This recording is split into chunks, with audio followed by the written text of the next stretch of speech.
I'm looking for that head to seesaw. See, you can see where Frank's clavicles are moving more in that chest rotation.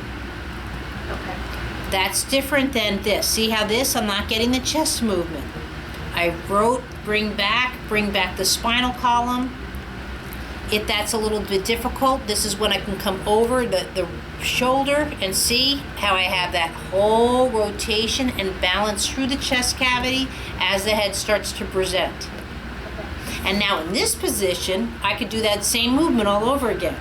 Or as a person readjusts, I can go back to that original lift. This is really important too. The reason I like this movement, I had a client that's had a pretty good car accidents where the frontal lobe is hit a windshield, and that really wrecks that kind of conversation, because just the brain hitting, the concussions of the brain hitting the skull affect that head movement.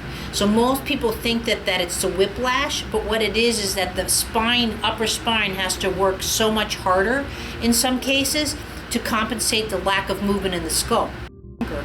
But now here, what I'm doing is I've got my thumb behind the skull in the mastoid process. So just to show you here, I'm right here into the back of the skull. And I'm in the front part of the temple. But what I'm doing here, again, is not up, down. I'm pulling up on the eye orbits, just that little bit, and then I rotate. And then come down.